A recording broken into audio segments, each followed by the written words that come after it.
Most women are taught that silence is weakness, that if she doesn't plead, doesn't chase, doesn't cry, then she never really cared.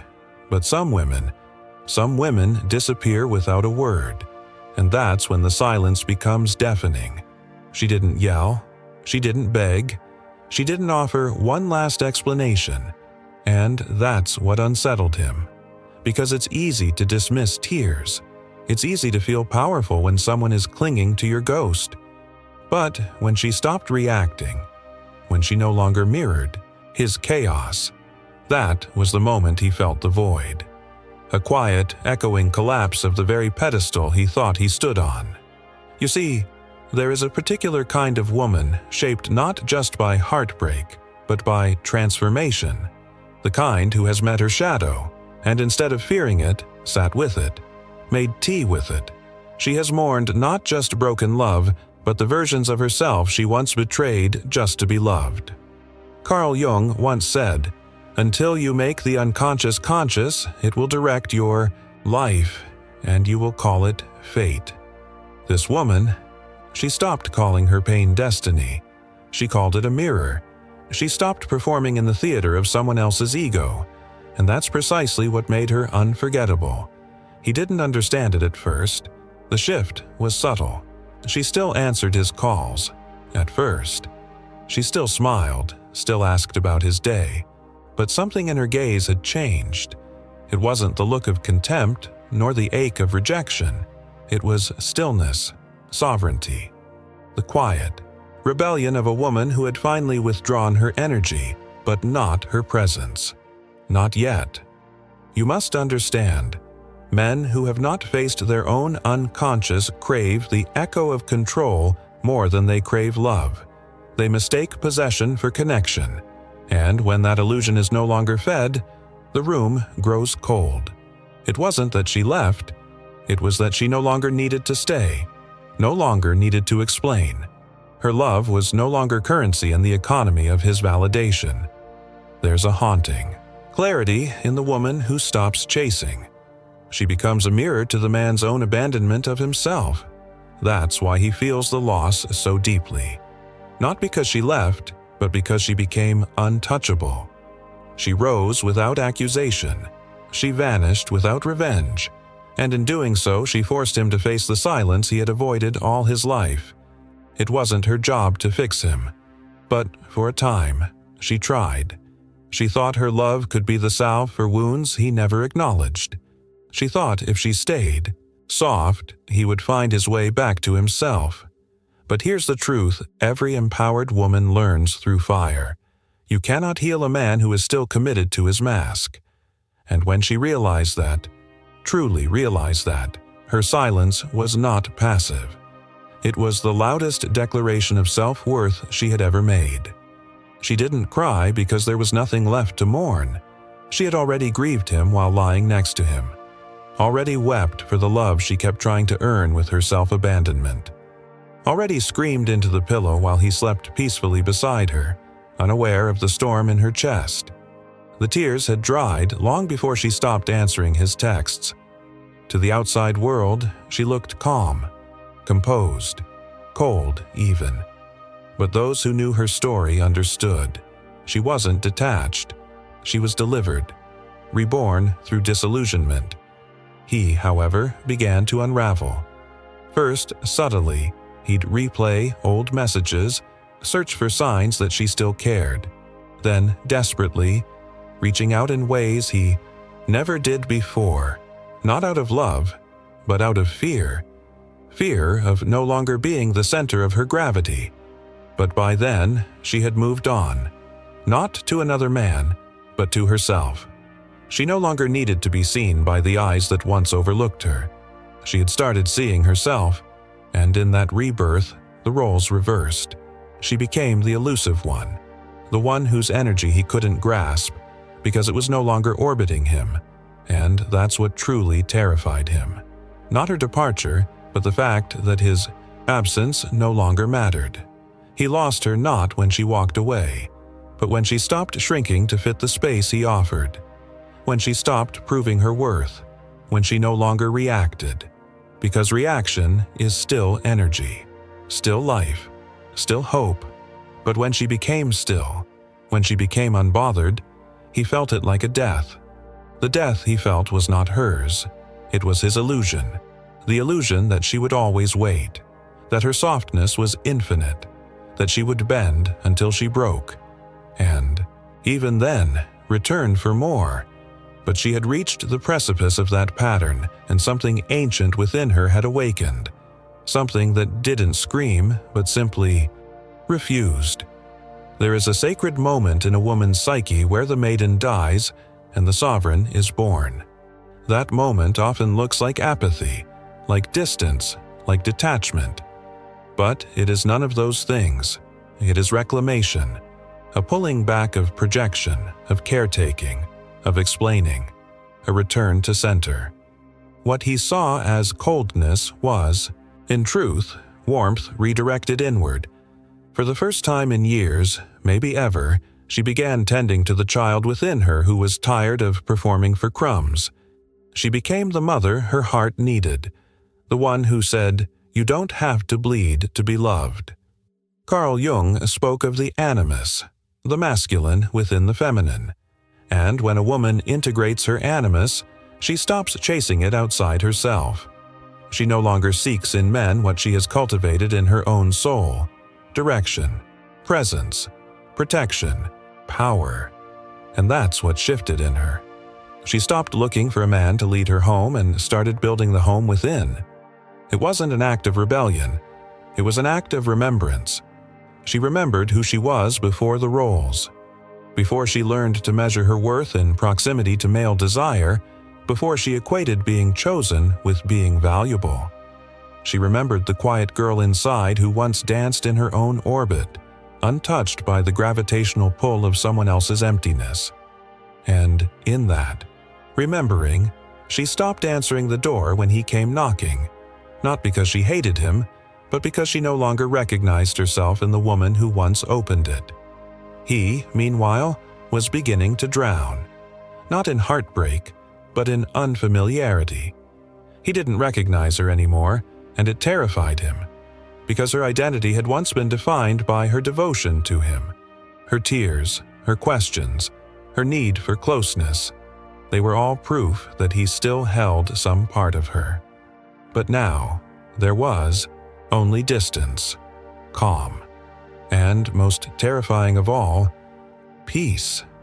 A man unacquainted with his own shadow will always confuse a woman's peace with punishment. He will call her cold. He will say she changed. He'll wonder aloud, "What happened to you?" And if he truly listened, he would hear the answer in the silence. She stopped bleeding for you to notice she was alive. For the longest time, he thought she would never leave. Because she stayed through things that would have broken others. Because she forgave when he didn't even apologize. Because she showed up even when her own soul was starving. But even the strongest empaths have a breaking point, and hers didn't explode. It expired. There's a peculiar heartbreak in watching a woman rise. Not because she hates you, but because she loves herself more than your indifference. And this is where many men fail to understand the difference between loss and liberation. He thought he lost her in a single moment. In her final silence, her unanswered text, her absence from his door. But the truth is, he lost her in inches. In every moment he made her feel invisible. In every dismissal, every manipulation, every time she looked in his eyes and saw herself shrinking. You don't lose a woman like her all at once. You lose her in the moments you think you're winning. The moment he felt her absence, it was already too late. Because by the time a woman becomes still, her soul has already left the room. She may be there in form, but not in essence. And essence is what makes love real. Without it, all you're holding is a body haunted by who she used to be around you. He will remember the day she stopped reacting. Not as a fight, not as a goodbye, but as a vanishing. Like mist burned off by the morning sun. Quiet, inevitable. And he will tell himself stories to soothe the wound. She never loved me, she changed, she's cold now. But deep down, beneath the ego, beneath the performance, he knows. he knows it was him who failed to meet her, not the other way around. Because the truth is, she didn't leave to hurt him. She left to save herself. She left the way a flame surrenders to the wind, not with rage, but with surrender, not to him, but to herself. And what many never see is that walking away is not always a decision made in anger. Sometimes it's made in silence after too many nights of staring at the ceiling, wondering if she was asking for too much, when all she really wanted was presence, honesty, warmth. She didn't want a perfect man. She wanted a present one. A man whose soul hadn't been buried beneath years of ego, avoidance, and performance. A man who could look at her without the filter of his projections, who could see her not as an extension of his needs, but as a woman with a cosmos of her own. But he couldn't meet her there, not because he didn't care, but because he hadn't yet met himself. And a man who has not faced his own shadow will always be intimidated by the woman who has. The feminine, when healed, becomes a mirror too pure to lie. She reflects back everything he refuses to see, his emotional absences, his self-sabotage, his hunger for control disguised as love, his wounds, untouched, now staring back at him in her stillness, her strength. Jung called it the anima confrontation, the meeting with the inner feminine that every man must undergo if he wants to become whole. But most avoid it, because it feels like death. The death of the boy, the narcissist, the hero in his own tragic love story. The death of the illusion that love is something to consume, conquer, or correct. And she embodied that confrontation. Not by preaching, not by demanding, simply by existing, simply by not playing the role anymore. He began to feel the hunger, the kind that doesn't come from the body, but from the soul. It creeps in at night when the phone doesn't ring, when her voice isn't there to soothe the ache he never learned to face himself, when the comfort of her forgiveness has, finally, vanished. It's in that silence he begins to remember. Her laughter, no longer echoing in the kitchen, the way she looked at him when she believed in him, the way she held space even when he filled it with absence. The small things, the sacred things, the ones that seemed ordinary until they were gone. But memory is a cruel teacher. It shows you not just what was lost, but what you didn't value when it was right in front of you. And so he begins reaching, not from love, but from loss. Not because he changed, but because she stopped orbiting him. And that is the tragedy. Not that she left, but that he realized too late that her love was never guaranteed. It was a gift, and he treated it like a right. Now, the woman who once begged for breadcrumbs is sitting at her own table, feasting on self-worth. She no longer writes letters she'll never send, no longer scrolls through old photos looking for signs of hope, no longer checks the door or the screen for his name. She has exited the stage. Because real healing doesn't always look like revenge. It looks like neutrality, like walking past his name without a flutter, like hearing his voice in a dream and not waking up crying. He won't understand how she moved on without fireworks, without final words, without ceremony. But what he doesn't know is that the ceremony already happened. Inside her. Quietly. Sacredly. The moment she forgave herself for ever thinking she wasn't enough. She didn't cry because her tears had been honored in private. She didn't chase because she had already chased herself back to life. And when she stopped explaining, it wasn't because she had nothing to say. It was because the part of her that needed to be understood had finally died. And that death was her rebirth. The woman he once knew, the one who over-explained, overgave, overstayed, she no longer lives here. In her place stands someone else, not hardened, not bitter, but awakened, rooted, unshakable. He will call her new, different, changed. But she was never new. She was always this woman. She just finally became tired of pretending otherwise. There is a sacredness in the woman who reclaims herself, not as a reaction to pain, but as a response to truth. A woman who has walked through her own shadows and come out whole on the other side is no longer governed by the need to be chosen. She becomes the one who chooses. And that is what unsettles men the most. Not her absence, but her autonomy. Not her silence, but the power behind it. For a long time, he mistook her devotion as dependence. But devotion, in its purest form, is not weakness. It is strength offered freely. And when withdrawn, it does not plead or punish. It simply vanishes, like a river redirected. He remembered how she used to look at him with eyes full of fire and belief, the kind of gaze that made him feel larger than life.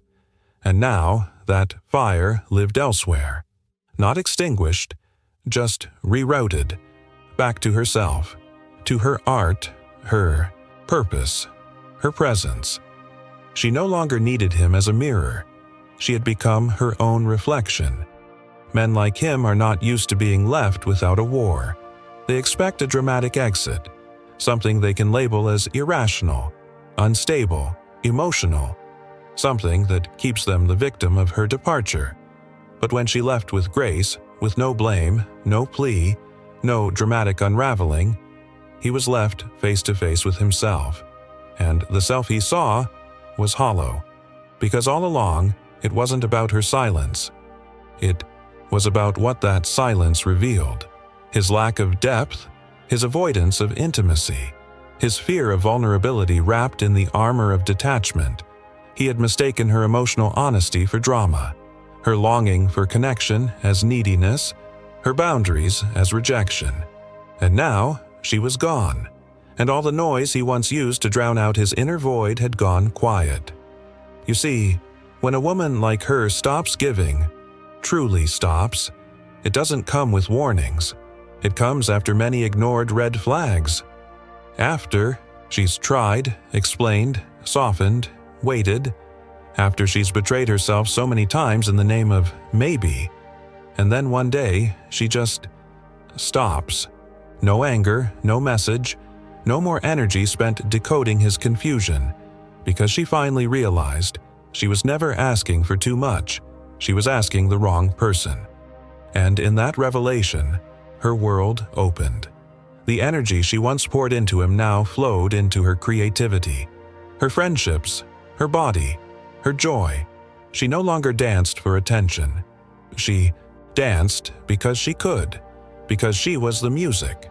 She became the woman Jung described in the individuation process: whole, integrated, no longer ruled by the unconscious complexes that once chained her to unworthy love.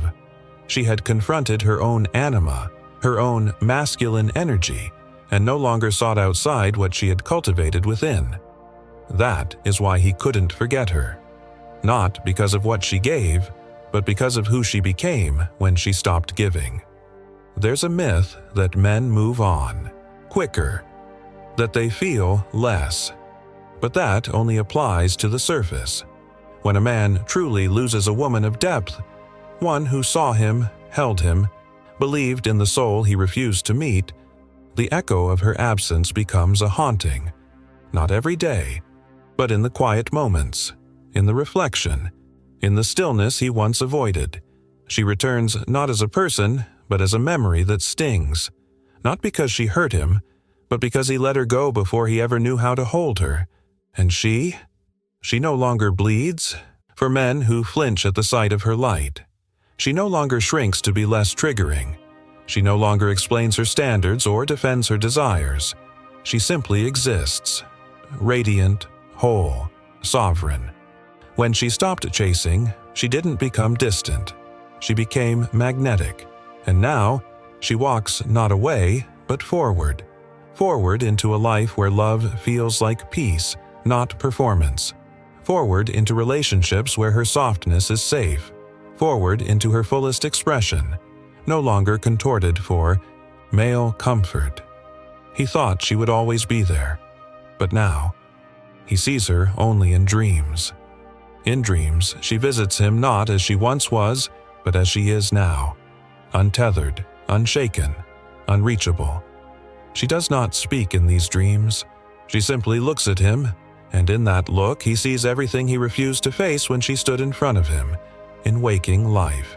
He sees the weight of her love, the cost of his neglect, the way her eyes once pleaded, not for attention, but for recognition.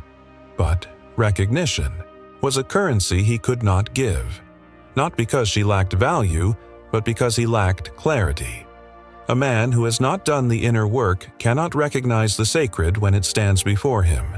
He mistakes gold for stone, wisdom for weakness, and presence for pressure. It is only after her withdrawal that he begins to see what he never truly held.